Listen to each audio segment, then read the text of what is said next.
Screen तो आपकी है पर अब आपका हुनर पूरे देश तक पहुंचेगा।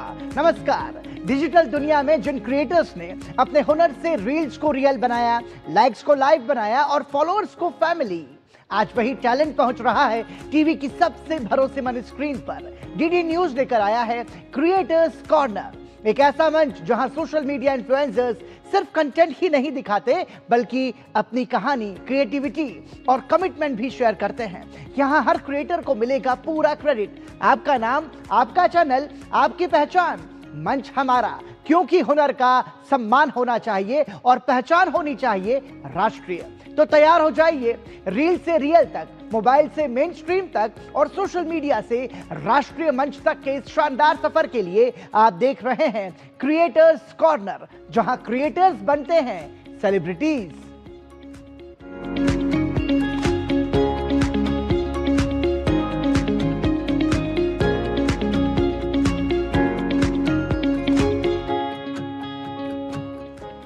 आज इंटरनेट पर जो ज्यादातर एआई वीडियोस दिखाई देते हैं वो लगभग एक जैसे लगते हैं। कहीं रैंडम क्लिप्स, कहीं कैरेक्टर्स हर सीन में बदल जाते हैं, कहीं मूवमेंट इतना अजीब होता है कि तुरंत समझ में आ जाता है कि ये एआई से बनाया गया है। और इसी तरह के लो एफर्ट कंटेंट को लोग आज एआई स्लो कहते हैं। लेकिन सही प्लानिंग, सिनेमैटिक विजन और क्रिएटिव डायरेक्शन के साथ एआई वीडियोस इतने पावरफुल बन सकते हैं कि वो किसी रियल फिल्म प्रोडक्शन जैसे महसूस हों। फर्क सिर्फ टूल का नहीं होता, फर्क होता है सोच और एग्जीक्यूशन का। इस वीडियो में हम समझेंगे एआई वीडियो क्रिएशन के अलग अलग लेवल्स। अगर आप भी एआई वीडियोस बनाते हैं या फ्यूचर में एआई फिल्म मेकिंग सीखना चाहते हैं तो ये वीडियो आपके लिए सिर्फ इंफॉर्मेटिव ही नहीं बल्कि गेम चेंजिंग होने वाला है। दोस्तों, अगर आप भी मेरी तरह हल्क वाली वीडियो बनाना चाहते हो ना, नहीं कुछ भी कहो, एआई स्लॉप देखने में मजा तो आता है नहीं, पर इसकी सबसे बड़ी दिक्कत है मोनेटाइजेशन। यहाँ तक कि यूट्यूब भी नहीं चाहता कि ऐसे वीडियोस उसके प्लेटफॉर्म पे रहें। लेकिन हम भी तो एआई का यूज करते हैं अपने वीडियोस में। फिलहाल तुम जो देख रहे हो वो भी एआई जनरेटेड ही है सब, क्योंकि यही है एआई का जादू। क्या है बे? जादू? मैंने जादू बोला है, तोतला साला। तो हम कैसे मोनेटाइज्ड हैं फिर? दरअसल तुम्हें इस एआई वीडियो जनरेशन में थोड़ा सा ब्रेन वॉश तो किया गया है, क्योंकि लोग ये तो बता देते हैं कि एआई का यूज करो वरना इस एरा में तुम पीछे निकल जाओगे। अगर इस एरा में विनर बनना है तो तुम्हें एआई का यूज करना पड़ेगा। लेकिन वो ये नहीं बताते कि एआई को सही से यूज करने के 5 लेवल्स होते हैं। पहले लेवल पे लोग 10 रुपए देने में भी सोचेंगे 100 बार, लेकिन वहीं लेवल 5 पे कोई लिमिट ही नहीं होती, क्योंकि वहां एंट्री होती है आपकी क्रिएटिविटी की। और थंबनेल में तो लोग कुछ भी बोलते हैं।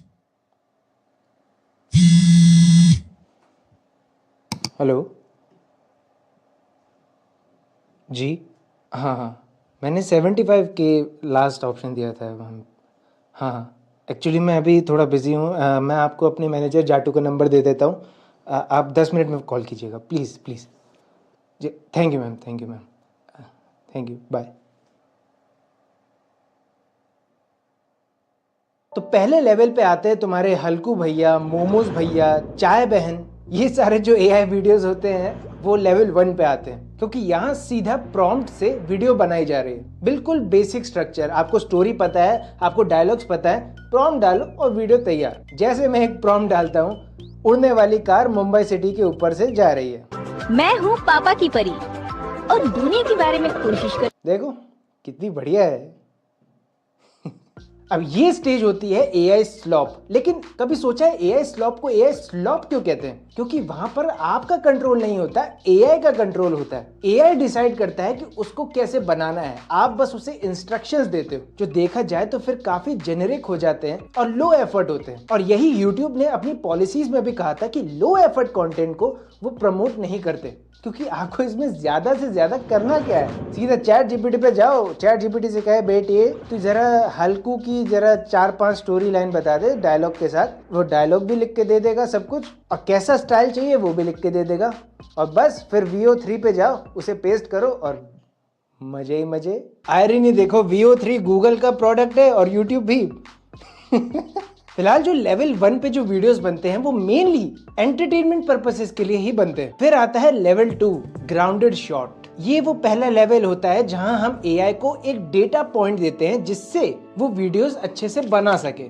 डेटा पॉइंट्स का यहाँ मतलब है एआई को फर्स्ट फ्रेम प्रोवाइड करना, यानी कि इमेज प्रोवाइड करना एज एन रेफरेंस। इसका वर्कफ्लो लेवल 1 की तरह ही रहता है, लेकिन थोड़ा सा हटके। जहां लेवल 1 में सीधा प्रॉम्प्ट से हम वीडियो जनरेट करते थे, लेकिन इस केस में पहले टेक्स्ट से इमेज जनरेट करते हैं, इमेज से फिर उसे एनिमेट करते हैं वीडियो में। तो बीच में जो इमेज का ये रेफरेंस मिलता है एक वीडियो जनरेटिव एआई को, इस केस में लक फैक्टर जो होता है वो साइड में थोड़ा हट जाता है, क्योंकि प्रॉम्प्ट टू वीडियो में आपका लक फैक्टर भी बहुत काम करता है अगर आपका प्रॉम्प्ट सही नहीं है तो, या थोड़ा सा इधर उधर है तो। लेकिन यहाँ पर लक फैक्टर थोड़ा सा कम हो जाता है क्योंकि आप इमेज रेफरेंस दे देते हो उसे। अब वो उसके बेसिस पे ही वीडियो एनिमेट या वीडियो बनाएगा, जैसे हमने ये वीडियो बनाया था। Good evening, citizens. This is Channel 7 News coming to you live. All eyes are on the Capitol, where diplomats stand shoulder to shoulder. A fragile ceasefire holds, but just barely tanks idle at the city gates, each moment heavier than the last. Will this be the tipping point? Stay with us, the world is...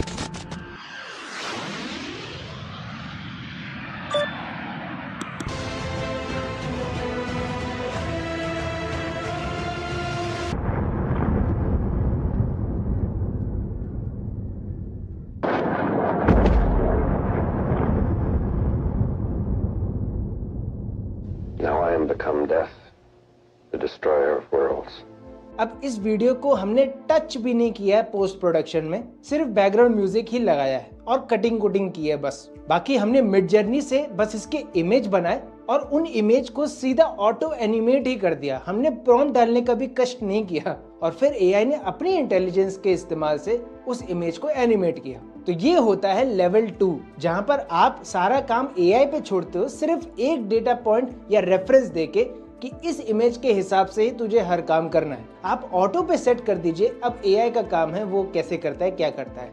उसमें आपका control जो होता है वो 50-50 हो जाता है, जहां पहले में पूरा कंट्रोल एआई के पास था। फिर आता है लेवल 3, जिसके ऊपर आज सारे एआई टूल्स इसी लेवल पे बेचे जा रहे हैं, क्योंकि इसके आगे के जो लेवल्स होंगे वो उस इंडिविजुअल पे निर्भर हैं कि वो उसका कैसे इस्तेमाल करता है। लेकिन एआई टूल्स आपको लेवल 3 तक ही बेचेंगे, चाहे आप उनकी एड्स देख लो, कुछ देख लो, क्योंकि इस लेवल का नाम है द डायरेक्टर स्टेज। अब यहाँ पर आपका कंट्रोल ज्यादा है। यहाँ पर आप जो भी फ्रेम है उसके हिसाब से उसका क्या मूवमेंट होना चाहिए, क्या मोशन होना चाहिए, उसको एआई को बताते हो। जैसे कि डॉली जूम होना चाहिए या स्लो मोशन होनी चाहिए या सिर्फ पैनिंग इफेक्ट होना चाहिए या कितनी स्पीड में होना चाहिए, किस एंगल में होना चाहिए। हर फ्रेम के हिसाब से आप एआई को बताते हो कि इस फ्रेम के हिसाब से ही मोशंस बनाना। अभी तक हमने ऑटो एनिमेट किया है चीजों को, हर काम एआई पे छोड़ा है। इस लेवल पे आके आपको एआई को हर फ्रेम के हिसाब से बताना होता है कि यार अब इस फ्रेम के हिसाब से तू ये कर। जैसे कि क्लिंग 3.0 में एक नया फीचर इस समय आया है मल्टी शॉट का। वहां पर आप हर शॉट के हिसाब से उसे बता सकते हैं कि कैसा शॉट वो होना चाहिए, क्लोजअप में होना चाहिए, वाइड एंगल होना चाहिए, टॉप एंगल होना चाहिए या zoom in zoom out effect कैसा दिखना चाहिए। अब यहाँ पर आपको फिल्म मेकिंग का थोड़ा सा दिमाग लगाना पड़ेगा कि कॉम्पोजिशंस क्या होती हैं और उसका यूज हम कैसे कर सकते हैं। अब वो आपकी क्रिएटिविटी है कि आप किस एंगल से क्या शॉट लेते हो, इसलिए इसको डायरेक्टर स्टेज भी कहते हैं। इसका हमने इस्तेमाल किया था हमारी इस वीडियो में कुछ ऐसे। जैसा कि राज बताते भी हैं कि उन्हें इन्फीरियरिटी कॉम्प्लेक्स था बचपन में। उनका कंपटीशन उनके कजन्स के साथ लगाया जाता था जिनके 90-95% आते थे और वो हर चीज में बिलो एवरेज स्टूडेंट ही थे, चाहे वो पढ़ाई के मामले में हो चाहे स्पोर्ट्स के मामले में हो। उनको हर वक्त इस चीज के लिए मॉक किया जाता था और ये उन्होंने इंटरव्यू में खुद कहा भी है। दुबई गया, मैंने दुबई में ऐसा किया। इस स्टेज पे आपको स्टोरी टेलिंग और फिल्म मेकिंग के जो कीवर्ड्स होते हैं वो भी पता होने बहुत जरूरी है, जैसे कि एंगुलर शॉट्स कितने तरीके के होते हैं, कॉम्पोजिशंस कितनी होती हैं और उसका कैसे इस्तेमाल करना है। इस स्टेज पे आकर आपको एआई को बताना पड़ता है और ज्यादा डिटेल देनी पड़ती है और उस हिसाब से आपको एक्यूरेट रिजल्ट्स के आसपास मिलते हैं। ऑब्वियसली आप यहाँ पर एआई को और ज्यादा डिटेल्स दे रहे हो पिछले लेवल्स के कंपैरिजन में, तो आपका वीडियो थोड़ा उनसे डिफरेंट बनेगा ही बनेगा। बस ये वो लेवल है, लास्ट लेवल, जहां पर 90% लोग इस समय ऑपरेट करते हैं, क्योंकि इसके आगे के जो 2 लेवल्स होते हैं वो बहुत, एक तो कम लोग भी बताते हैं और ऊपर से वहां खर्चा भी ज्यादा होता है, टू बी ऑनेस्ट। इसीलिए लोग प्रेफर करते हैं कि लेवल 3 तक ही बनाओ, और इसीलिए भी इन 3 स्टेजेस के हिसाब से ही आपको YouTube पे वीडियोस देखने को मिलते हैं, या लोग इन्हीं तीनों के ऊपर ही अपने कोर्सेज भी भेज देते हैं। लेकिन मोनेटाइजेशन को बढ़ाने के चांसेस भी इन्हीं 2 लेवल्स पे आते हैं। Level 4, the story teller. इस लेवल की सबसे बड़ी मांग होती है कैरेक्टर और स्टाइल कंसिस्टेंसी। अब उसके बेसिस पे 3 चीजों का इस्तेमाल करना चाहिए। तुम एक साथ भी कर सकते हो और अलग अलग भी कर सकते हो अपने तरीके से, वो तुम्हारे ऊपर है। पहला, अभी तक हम AI को एक इमेज देते थे, उसके ऊपर डिटेल्स देते थे, लेकिन इस लेवल पे तुम मल्टीपल इमेजेस, मल्टीपल प्रॉप्स या मल्टीपल रेफरेंसेस देते हो AI को और ज्यादा खेलने के लिए। या दूसरा, एसेट्स जनरेट करने के लिए तुम AI का इस्तेमाल करो या पेसिंग का इस्तेमाल करो। अब इसके कुछ एग्जांपल्स नहीं, यूज केसेस देखते हैं जिसका आप अपने तरीके से यूज कर सके। सबसे पहला यूज केस बताता हूं कि मल्टी एसेट्स का आप कैसे यूज कर सकते हो या प्रॉप्स का कैसे यूज कर सकते हो। उसके लिए मैं हिक्सफील्ड का इस्तेमाल कर रहा हूं, आप किसी भी और AI टूल का इस्तेमाल कर सकते हो। अब हमें ये तो पता है कि हम मल्टीपल एंगल से अपने शॉट को ले सकते हैं, जो कि हमने पिछले लेवल पे देखा, लेकिन मल्टीपल एसेट्स और मल्टीपल प्रॉप्स का इस्तेमाल यहाँ करना पड़ता है। जैसे कि इस केस में हम सीधा सिनेमा स्टूडियो पे गए। अब यहाँ पर डायरेक्टर पैनल पे जब आप क्लिक करोगे तो यहाँ पर ऐड कैरेक्टर और प्रॉप्स का ऑप्शन भी आपको देखने को मिलता है। तो मान लो मुझे एक सीन क्रिएट करना है जहाँ पर मैं और ये एलियन जाटू जो है वो नरेंद्र मोदी स्टेडियम में मैच देख रहे हैं। अब उसके लिए मुझे स्टेडियम एज इन प्रॉप चाहिए होगा, उसकी इमेज चाहिए होगी, तो मैं वो डाउनलोड करूंगा और सीधा यहाँ जाके सबमिट कर दूंगा। अब AI इस इमेज के हिसाब से ही मेरे और जाटू की कॉन्वर्जेशन का एक इमेज तैयार करेगा। उसको ये एक्स्ट्रा रेफरेंस मिल गया, स्टेडियम की व्यू कैसी है और स्टेडियम कैसे दिखता है, उसको ये एक्स्ट्रा मिल गया। बस फिर क्या, इलेबोरेट करो कि आपका सीन क्या है, सीन में क्या चल रहा है, क्या डायलॉग्स हैं सीन में, और कैसा कैमरा शॉट का एंगल होना चाहिए, जो कि हमने डिस्कस किया अपने प्रीवियस लेवल्स में। बस वो सारे डिटेल्स हम डालेंगे और हमारा वीडियो तैयार।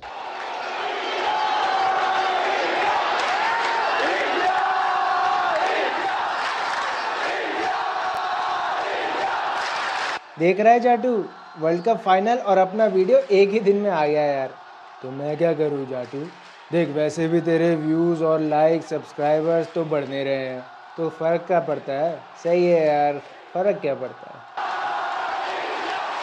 अब दूसरा यूज केस देखो कि एसिड्स को कैसे जनरेट किया जाता है। अब आपने इसी वीडियो में कितने सारे एसिड्स पॉइंट्स देखे हैं, जैसे कि यहाँ पे और यहाँ, ये सब AI जनरेटेड है और बाकी हमने सॉफ्टवेयर में ले जाके उसको एडिट किया है। तो यहाँ पर ये जो चीज है वो एक एसिड का काम कर रही है वीडियो एडिटिंग में। इवन अगर आपको मिक्स्ड मीडिया एसिड बनाने हैं, जैसे कि मान लो मैं पिंटरेस्ट पे जाके मुझे ये स्टाइल रेफरेंस अच्छा लगता है, मैं इसको डाउनलोड करूंगा, अपनी इमेज को नैनो बनाना पे सबमिट करूंगा और ये स्टाइल को भी सबमिट करूंगा और फिर ये प्रॉम्प्ट दूंगा, एंटर करूंगा, तो इसी स्टाइल के अंदर मेरी इमेज बन के आ जाएगी, जिसको बाद में मैं एज एन एसेट यूज कर सकता हूं अपनी वीडियोस में, जैसे कि बी रोल्स में यूज कर सकता हूं या डॉक्यूमेंट्री स्टाइल दिखाने में यूज कर सकता हूं। ऐसे मल्टीपल रेफरेंसेस के स्टाइल्स आप कॉपी कर सकते हैं या रेप्लिकेट कर सकते हैं अपनी ओरिजिनल इमेज में। तो ये होता है एसेट क्रिएशन का जादू। अब जैसे इन वीडियोस का हमने बी रोल में इस्तेमाल किया, तो हमारे लिए हमारे वीडियो के हिसाब से ये एक एसेट है। इवन जो हमारा मिस्टर बीस्ट वाला वीडियो था, तो लगता है कि इसमें जो ये टीवीज हैं ये AI जनरेटेड है, बाद में पोस्ट प्रोडक्शन में हमने इसे मोशंस दिए। अब एक और यूज केस देखो कि पेसिंग का इस्तेमाल कैसे किया जा सकता है। जैसे कि हमने ये शॉट देखा था कि जूम से जूम आउट हो रहा है और हम कहीं बैठे हुए हैं तो ये हमने कैसे किया, ये एक इमेज रेफरेंस से नहीं हुआ है, ये 2 इमेज रेफरेंस से हुआ है और उसमें बाद में पेसिंग ऐड की गई है। कैसे, ये देखो। सबसे पहले हमने पहला फ्रेम जनरेट किया जो कि था क्लोजअप शॉट, फिर हमने दूसरा फ्रेम जनरेट किया, हमने उसे टॉयलेट सीट भी दी रेफरेंस के तौर पे और अपनी इमेज का रेफरेंस भी दिया जो हमने पहले जनरेट किया, और ये प्रॉम्प्ट दिया, एंटर किया और ये इमेज तैयार हो गई। अब एक इमेज है क्लोजअप वाली, एक इमेज है वाइड एंगल वाली। अब हम जाएंगे हिक्सफील्ड के सिनेमा स्टूडियो पे। हाँ, आप क्लिंग पे भी जा सकते हैं, वहां भी आपको स्टार्ट फ्रेम और एंड फ्रेम का फीचर मिलता है। इवन लूमा, रनवे सब जगह मिलता है। फिलहाल के लिए मैं सिनेमा स्टूडियो पे हूँ, मैं स्टार्ट फ्रेम पे अपना पहला फ्रेम डालूंगा और एंड फ्रेम पे अपना दूसरा फ्रेम और ये प्रॉम्प्ट दूंगा। अगर मैं चाहूं तो सिनेमा स्टूडियो मुझे यहां से ही ऑप्शन देता है कि मैं स्पीड रैंप भी कर सकता हूं, इवन मल्टीपल शॉट्स भी इसके ले सकता हूं ऑटोमेटिकली, लेकिन वो हम करेंगे नहीं, हमें सिर्फ simple zoom in zoom out video चाहिए। तो हम इसे सिंगल शॉट पे ही रखेंगे और जेनरेट के ऊपर क्लिक करेंगे और हमारा वीडियो तैयार। अब पोस्ट प्रोडक्शन पे जाके मैं इसमें स्पीड रैंप लगा सकता हूं और एक्स्ट्रा, या अगर मैं सफिशिएंट हूँ तो मैं यही वीडियो चलने दूंगा।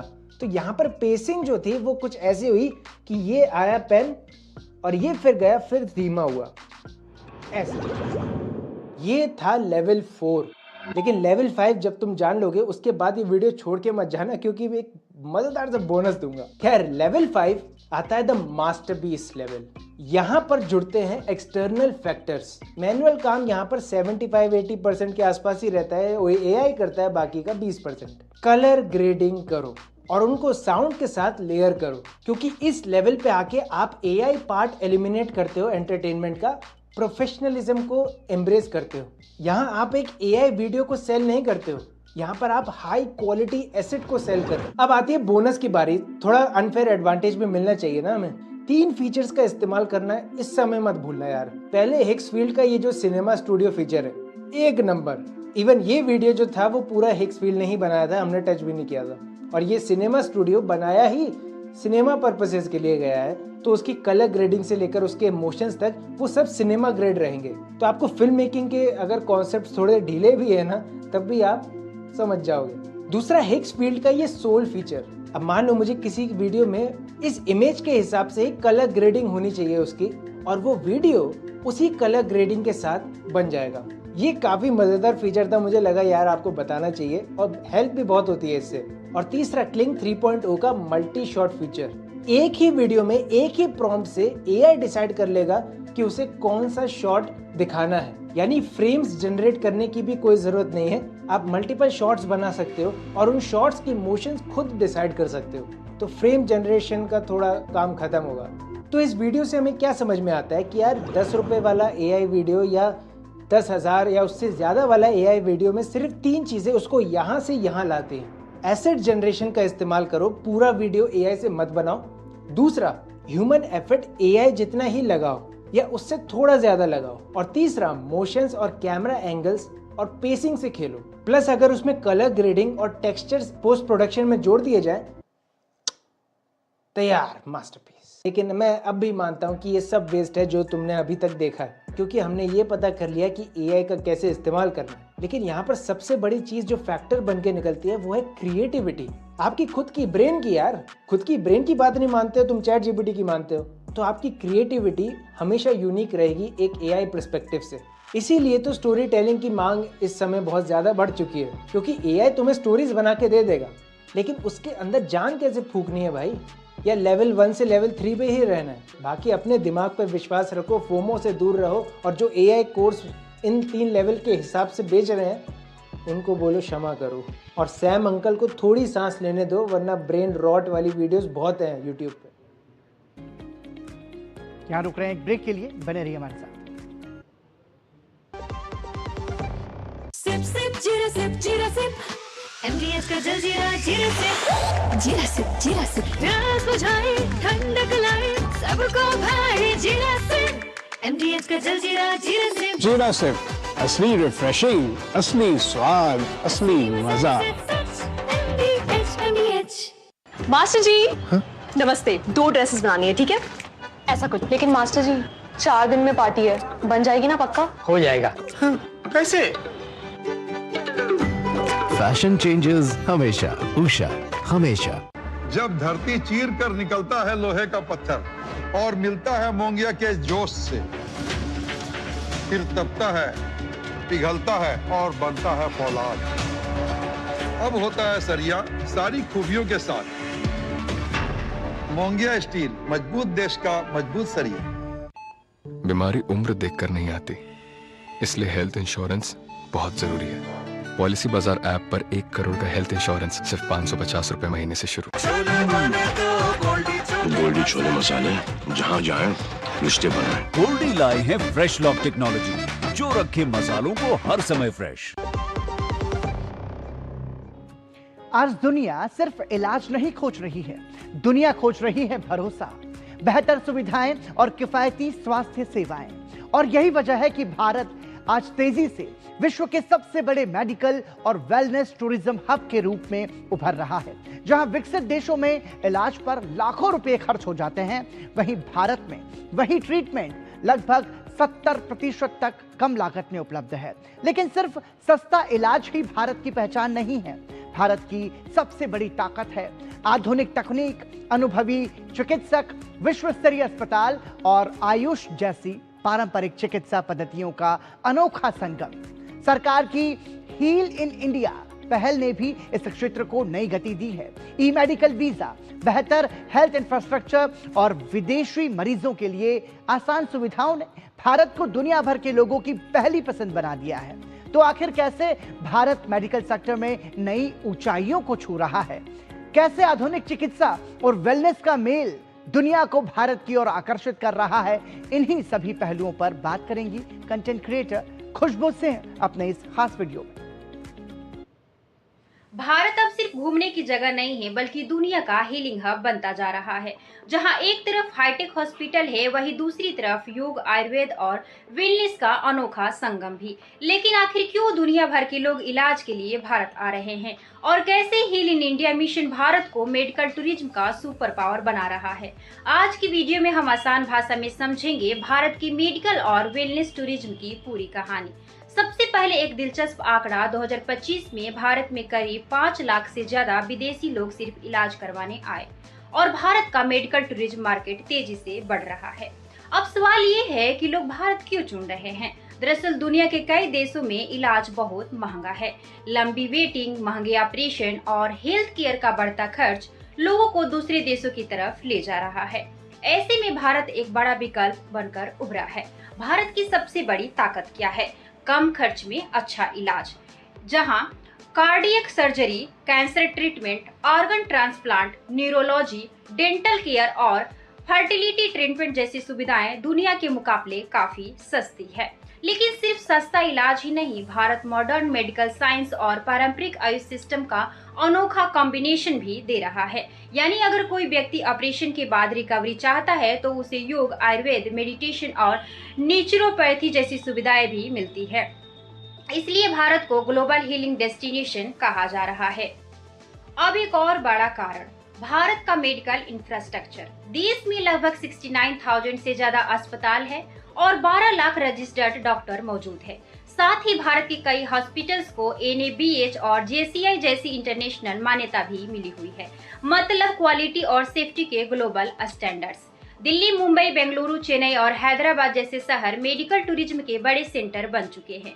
अब बात करते हैं आयुष और वेलनेस टूरिज्म की। भारत योग और आयुर्वेद की जन्मभूमि है। सरकार ने 2023 में आयुष वीजा भी शुरू किया, जिससे विदेशी लोग खास तौर पर आयुर्वेद और योग उपचार के लिए भारत आ सके। करीब 27 इंश्योरेंस कंपनियां आयुष ट्रीटमेंट को कवर भी कर रही हैं। सरकार अब इस सेक्टर को और मजबूत बनाने में जुटी है। यूनियन बजट 2026-27 में देश भर में 5 रीजनल मेडिकल हब्स बनाने की योजना रखी गई है। इन हब्स में आधुनिक अस्पताल, रिसर्च सेंटर, आयुष सेंटर और मेडिकल टूरिज्म फैसिलिटेशन सब एक ही जगह होगा। सिर्फ इतना ही नहीं, सरकार मेडिकल वीजा, एयरपोर्ट सहायता और डिजिटल पोर्टल जैसी सुविधाओं के जरिए विदेशी मरीजों का पूरा अनुभव आसान बना रही है। और सबसे खास बात, भारत अब सिर्फ इलाज नहीं दे रहा है, बल्कि होलिस्टिक हीलिंग यानी कि शरीर और मन दोनों के स्वास्थ्य पर फोकस कर रहा है। यही वजह है कि भारत मेडिकल और वेलनेस टूरिज्म की दुनिया में तेजी से अपनी पहचान बना रहा है। तो दोस्तों, क्या आने वाले समय में भारत दुनिया का सबसे बड़ा ग्लोबल हीलिंग हब बन सकता है? आपकी राय क्या है? इसी के साथ आज के क्रिएटर्स कॉर्नर के क्रिएटिव एपिसोड में इतना ही। अगर आपके अंदर भी है कुछ अलग करने का जज्बा, तो आप अपना कंटेंट हमें ddnews.creatorscorner@gmail.com पर भेज सकते हैं, या फिर आप 8130555806 नंबर पर हमें व्हाट्सएप भी कर सकते हैं, क्योंकि क्रिएटर्स कॉर्नर में हर क्रिएटर की कहानी मायने रखती है और हर आवाज को मिलता है पूरा सम्मान, पूरा क्रेडिट। अगले एपिसोड में फिर मिलेंगे नई सोच, नए चेहरों और नई क्रिएटिव उड़ान के साथ। क्रिएट करते रहिए, प्रेरित करते रहिए और देखते रहिए क्रिएटर्स कॉर्नर, सिर्फ DD न्यूज पर।